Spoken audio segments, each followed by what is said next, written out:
ఈ సౌత్ ఇండియాలో ఎక్కడా కూడా ఇక్కడున్నంత ఈ కల్చర్ ఎక్కడా లేదు. ఇక్కడ మరీ అసలు నార్త్ కల్చర్ని తీసుకొచ్చారు అందరూ. ఈ డ్రెస్సింగ్ కానీ అంతా ఏం బాగోలేదు ఇక్కడ. సరే, ఎవరిష్టం వాళ్ళది. కాకపోతే పిల్లలు గోవాని ఇదొక మరో గోవా అనుకుంటున్నారు. దయచేసి మీ పిల్లల్ని పాండిచేరి బీచ్లకి పంపించకండి. ఎందుకంటే ఇక్కడ చెడిపోతున్నారు. మేము చూసాం, ఇక్కడ కూడా పరిస్థితులు బాగోలేవు.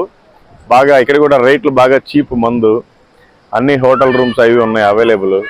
బీచ్ కూడా చాలా బాగుంది. రాక్ బీచ్లో ఉన్నాము. ఆ తర్వాత నెక్స్ట్ మెరీనా బీచ్. ఈ 2 బీచ్లే మెయిన్ ఇక్కడ. ఇదిగో ఇవన్నీ కూడా అప్పట్లో ఫ్రెంచ్ వాళ్ళు పరిపాలించారు. ఆ ఫ్రెంచ్ దేశస్తులంతా కూడా వెళ్ళిపోయారు మనకి అది వచ్చిన తర్వాత, స్వాతంత్రం వచ్చిన తర్వాత. అందుకని ఇక్కడంతా కొంచెం కల్చరే డిఫరెంట్గా ఉంది. ఇది అసలు సౌత్ ఇండియా లాగా లేదు, నార్త్ ఇండియాలో లాగానే ఉంది. ఓకే, ఎవరైనా అవకాశం కుదిరితే మాట్లాడతాం, 2 మాటలు చెప్తాం. ఇంకా మేము బయలుదేరి రేపు కాంచీపురం వెళ్తున్నాం.